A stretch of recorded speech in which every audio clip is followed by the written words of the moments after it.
Hello and welcome to Doctor Story. PCOS, IVF, infertility. We all have been hearing such terms more often recently than ever before.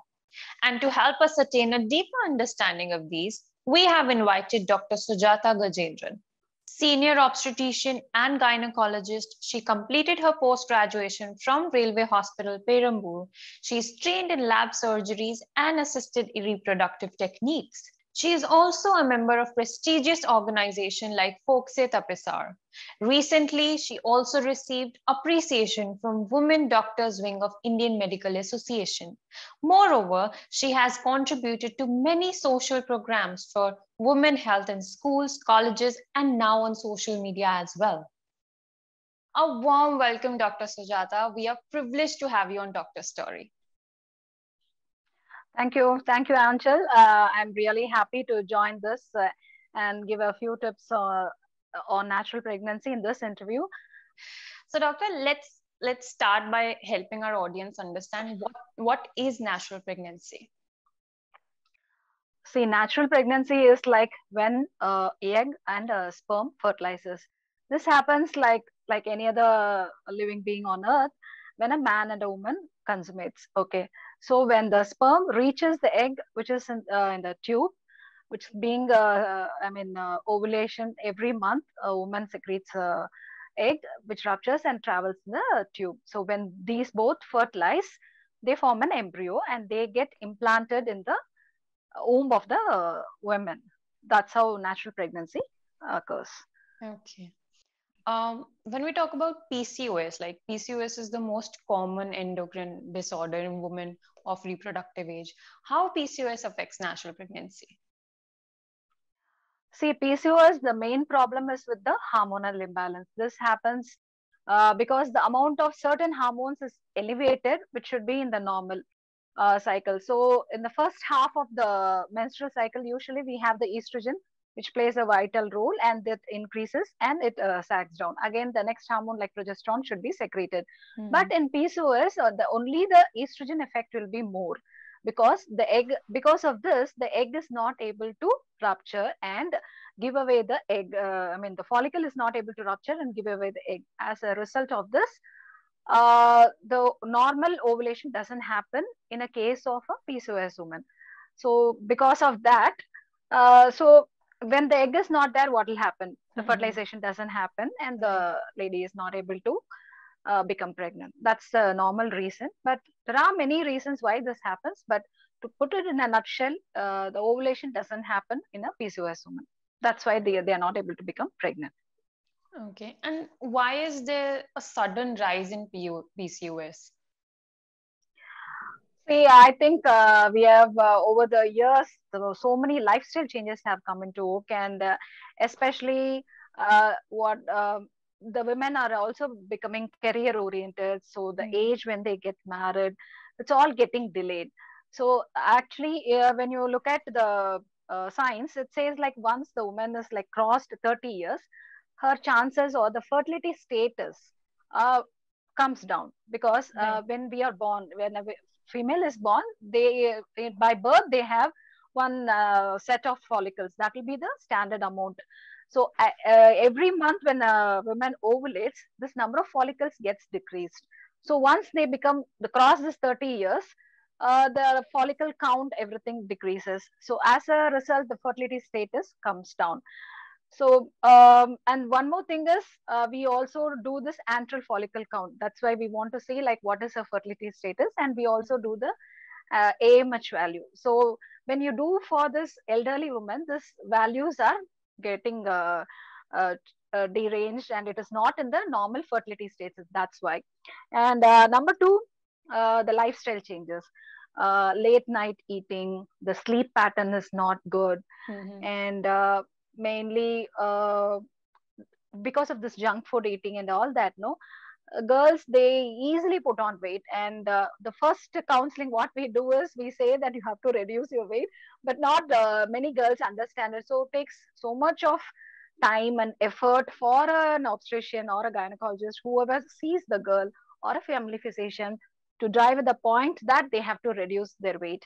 And there are two categories of PCOS, either obese or lean, but most of the high percentage it will be the obese category because of this, of the hormonal changes. And so, see, as I said, it's because of the lifestyle changes. One is Mm-hmm. the fast food eating, the increase in the BMI of the girl, the sleep pattern is disturbed, and there is no activity. There is no physical activity at all. I mean, most of us are glued to the computers, our digital work, and all that. Absolutely. The usually when Hmm. the girls or when the children come from school, they go for games, they play for 1 hour, 2 hours, and usually the mothers have to pull the child to make her sit and read. But And now that thing has absolutely, gone. So right, especially after the COVID, we have sitting jobs. We hardly get into the physical movement. It's like one so hour this or maximum 90 yeah, minutes of, yes. so this childhood obesity itself is now increased. So as a Mm-hmm. result, so right from their teen, once they get their menarche, after that itself, like we say, like, okay, like wait for 3 years. After that, the periods would settle in because of the normal the pathway will settle in, the hormonal Mm-hmm. function will take over. But because of all these factors, that doesn't happen, and the girls continue to have what do you call it as anovulatory cycles. That is, as I told you before, the egg is not released. So because of this, it is getting continued. And once she gets into the reproductive age, once she gets married also, this keeps on continuing. So all these reasons are the main thing or main factor which makes many girls to become PCOS. Right. Yeah. And also, doctor, about the fertility rate of India, if we see, it has fell gradually from 5.5 births per month in 1971 to 2.2 in 2020. Why is the fertility on the rise also? Is it the same factors towards what is PCOS rise, or are there other factors to it also? Yeah, as I said, this is one of the major cause for Hmm. this infertility. And the thought process as such, the trend which has come into vogue, like not like only men have to succeed or anything like that. Even the female, we go into all walks of life, right from army to navy to like being a pilot or whatnot, being an astronaut. So all that contributes. So the girl, when she decides to get married, and even if she gets married, when she decides to give birth or trying for the natural pregnancy, that itself is being prolonged. So that is one Hmm. of the main factor. Number two is because of the stress of the day-to-day activities and things like that, and husband and wife being in different shifts, more are doing their night shifts. So the normal coital function which we expect in the normal I mean the married couple to have at least minimum of 3 to 4 times in Hmm. a week, who are planning for pregnancy, that's not happening. So these stresses also like building up. And number three, uh, the interest, like they not much, because of this there is a lag, there is so much of family issues and all that, no, things are getting delayed. So Hmm. that's the main reason. Right. And if you think of scientific causes, I mean, some problem in the women, like something she has in the tubes, if she has any tuberculosis at the childhood, it may affect the tubes, or any repeated infections, which causes the motility of the tubes to be affected, or by birth, if she has any uterine anomalies or fibroids, or we have a very common condition called endometriosis. That is also a major contributing factor for infertility. And as such, for men, the sperm this semen quality should be good. Hmm. So because of all the stress factor also that's getting altered, or the nature of the job the men do, that also depends. I think it's all the pros and cons that the modern era has come up with as we are Yeah, facing we this. have to face it. Yeah, So, sure. what would be the role of premarital or pre-pregnancy counseling in that? How helpful is that for couples? Yeah, I mean, there are people who have started coming for that, and it's a very good sign, because the girl or I mean, the woman or the man who is planning to get married, they can have a self-assessment. Like we generally do a master health checkup. Why not? Like they, Okay. at least from 35, 40 years, we do it every year. So it's like a master health checkup. before pregnant, I mean, before you get married or before you plan your pregnancy, to see how good is your body. So right from medical conditions like many are becoming diabetic, and India is becoming a Mm. diabetic capital. Even in young age, we are saying, and even in young age, you can see that many are having MI, that is myocardial infarction. So how good are they medically? Are they fit? So do they have any diabetes? Do they have any high cholesterol? Are they having any thyroid related issues, which may contribute to infertility and your irregular cycles? And sometimes any other hormonal disturbance which we expect in women, like sometimes her prolactin may be high, her testosterone value, that is a male hormone pattern, will be high. All this, if we are able to assess before. And for men, there definitely we warrant a semen analysis. Why not? We can do. If Mm. women is undergoing so many tests, why not the men also do and see like everything is normal? I think we women have the rights to demand that. And once after marriage, they are saying no, the men has this issue. I'm not saying wrong, but if you have a chance, if you have the comfort of doing, and if your life partner is okay to do it, even I mean the future life partner, you can do that. That's nothing wrong. Some people even they go for a serological analysis, like I want to know if they have any sexually related disease or anything like that, for that matter. So it's all depends Well, how well thank they you are so much. mentally. No, thank you so much for this information. One of our subscribers also asked about when to decide for IVF, like what's the right time and factors involved to it. uh, Depends first on the so many things which we see in the men and the women, in the sense Hmm. what is their age, how long are they married, and what is their requirement. Some want to have a very early pregnancy, they don't want to wait and things like that, so we start investigating them and all that. And is there any that is any medical conditions which warrants them to go for IVF? But generally, by science, we say that if a man and a woman is married for at least a minimum of 1 year, and if they have regular sexual contact or the coital function at least minimum 3 to 4 times in a month, I mean in a week, and they don't have any coital disturbances like having sex, they don't have any issues at all, everything Hmm. is normal, then after 1 year only we call that pair as they are having subfertility issues.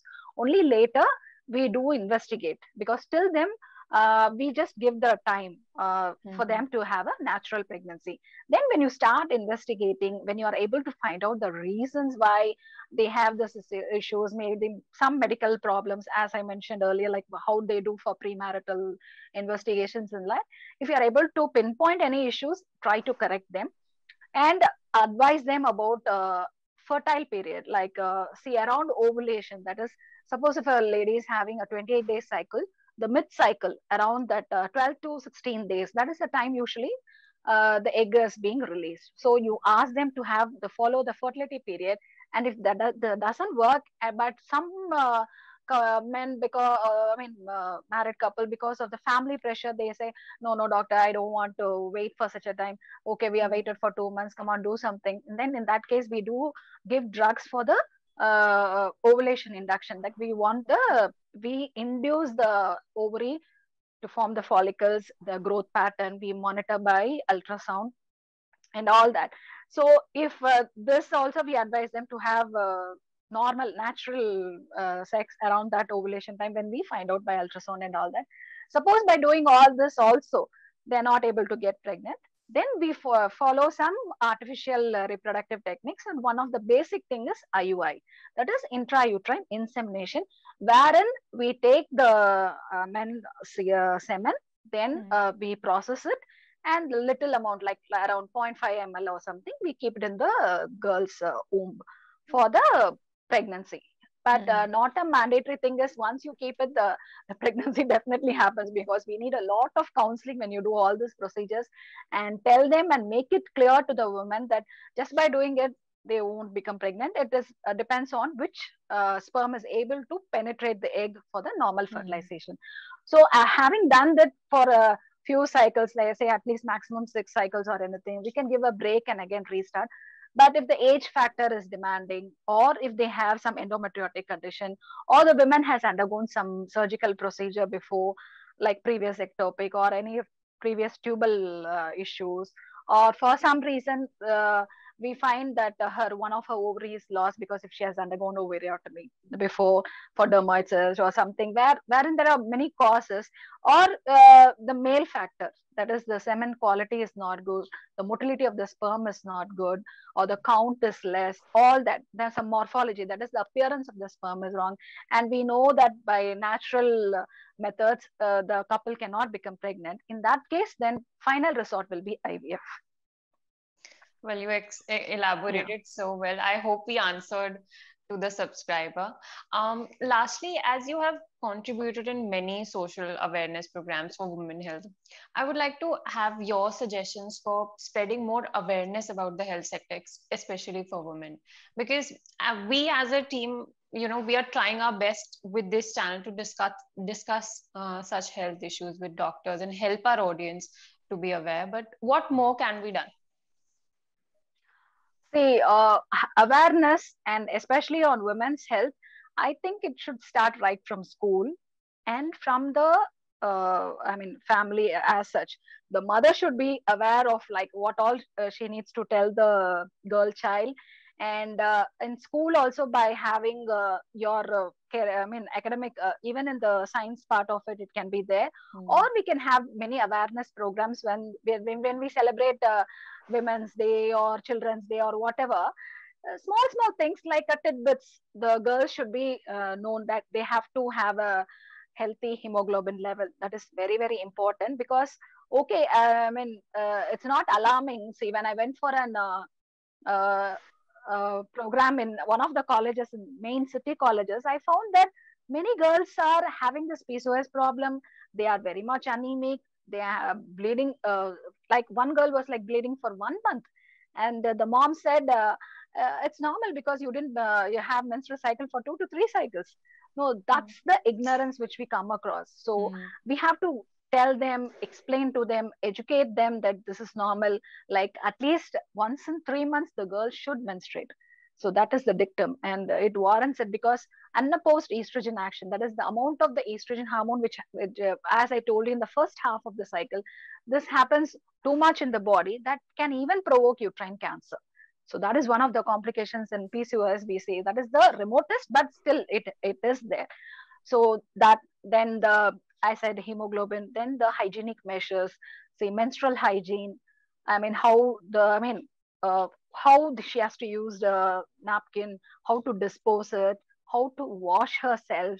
All that is there. Even it looks like, what, this and all is so simple, why we have to talk about this? No, it is warranted, because they don't know. Only when you talk, see in my OPD, if you see, much of the time will be on counseling mainly about the food pattern, the hygienic measures, and the lifestyle, the BMI.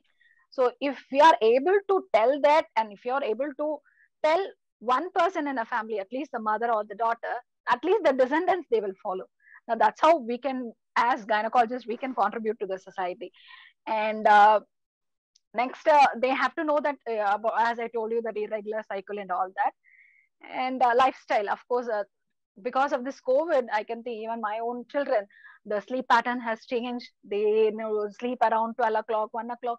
All this affects the hormonal pattern in a female, because we have this melatonin hormone which repairs the whole body, which is secreted only at the stipulated time when you have a good sound sleep. That's not happening. So this light, when it is always there on your eyes and your body or your room, it is already well lit, this hormone doesn't secrete. So all this repairing work is not there, especially in a women's. So why do you say when there is any stress or any part of mental or the physical stress, the cycle becomes changed, or it is postponed. They have irregular pattern, delayed. Everything happens because of the stress. Our body is like that. So we have to give it the rest and the amount of nutrition, everything in the right amount, so that we have our health in a better shape. Well, that's a great advice. Thank you so much, doctor. And I really thank you for the time you have taken out for this session. It was a great, insightful session with you. Thank you so much. Thank you.